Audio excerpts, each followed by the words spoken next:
It is difficult to find your gift and then live out that gift. You know what you run to, what you turn to, instead of just facing the hero's journey that's in front of you.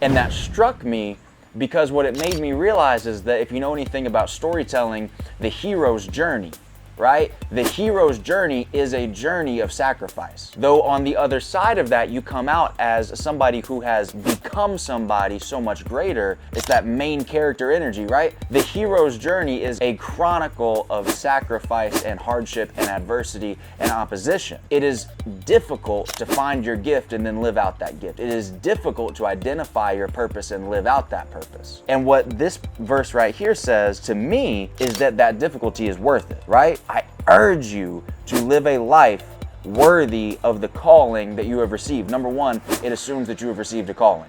Just out of the gate, it assumes that no matter who you are, you have a calling. Number two, you're worthy of that calling. It was meant specifically for you. You are here on purpose according to a higher purpose. And number three, you are urged, if you want to have a meaningful life, a meaningful existence, a meaningful experience on the earth, you are urged to live in accordance to that calling, right? And when I look around and I'm on social media, you know, it just looks to me like the easier path rather than going through that hero's journey of discovering who you are and what you're meant for and what your purpose in life is. The alternative is when you get adversity or opposition, you quit. The alternative is when you hit adversity or opposition, you go blow weed or drink alcohol. The adversity is when you have the other path. The other option is when you have adversity and opposition, you make it easier on yourself through some kind of outlet, whatever that is for you, right? For some people, that's you just quit. You know what, maybe this isn't for me. I don't even need to be doing this anyway. For other people, you go to drugs, alcohol, you go to something else. For other people, it is you just escape, right? You just get away, you self-isolate. But for almost everybody, you know what it is. If you're listening to my voice right now, you know what it is for you. You know what you run to, what you turn to, instead of just facing the hero's journey that's in front of you. You know what you do to make it easier on yourself. And what this is saying to me is that yes, you can do that. And yes, in the earthly world, you probably will not even be shunned, shamed, or disrespected for doing that. That's normal. Like, that's what average people do. But the sacrifice that you make is your very life. The sacrifice that you make for not finding your gift and living in that purpose is the meaning for your existence on this earth. Like, that's the sacrifice. Who God created you to be is what gets sacrificed when you make it too easy on yourself. When you turn away and say, I'm not going to be able to do this. I don't want to continue down this path because there's too much heat, there's too much pressure, there's too much on my shoulders. The burden is too heavy. I can't bear the cross. When you turn away from that, the sacrifice that you make is the version of you that God had in mind when He created you, when He sent you here, again, on purpose according to a higher purpose.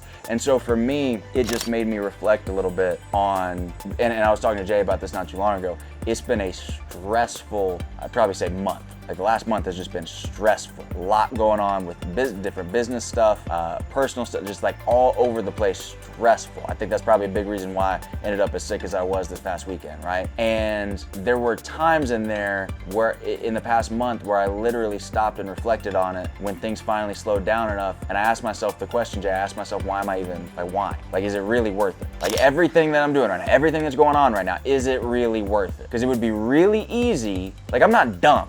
I got 2 degrees from the University of Michigan, economics and psychology. I can go make 6 figures on Wall Street. It's not hard, right? But I'm choosing to do things a different way because I feel like I have a higher purpose and a calling to do something more important, right? And so when you get a moment like that, where you hit up against that wall, now you start to have a debate with yourself and you say, okay, I see this real easy path over here. I know that 3 years ago, when I turned down 60 grand a year to go do a free internship with ET, I know 3 years ago when I spoke on stage in front of 300 people for my first public presentation ever as an introvert who had panic attacks in front of 12 people, I know 3 years ago, I said that it was worth all the sacrifice because this is what I'm called to. 3 years removed from that, can you stay true to what you said you were gonna do long after the feeling you said it in has left, right? And so what this passage reminds me of is in the midst of the trial and tribulation, in the midst of the adversity and the opposition, in the midst of the pain and the sacrifice that it actually takes to go down that path, to go through that journey, to discover who you truly are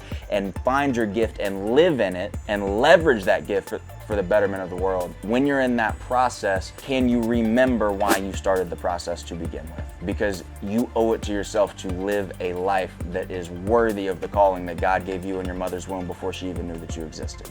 God gave you the calling. Matter of fact, I would argue it's not even your decision to make, because God gave you the calling. And who are you to tell him no? Who are you to hang up on God? Who are you to say, God, I know that you created me in your image and your likeness. How arrogant do you have to be to say, I can't handle this? I'm not strong enough, when God made you and he put you in that position. I don't think it's our decision to make. But unfortunately, many people around us have normalized making the wrong one. And so that's what this one reminded me of.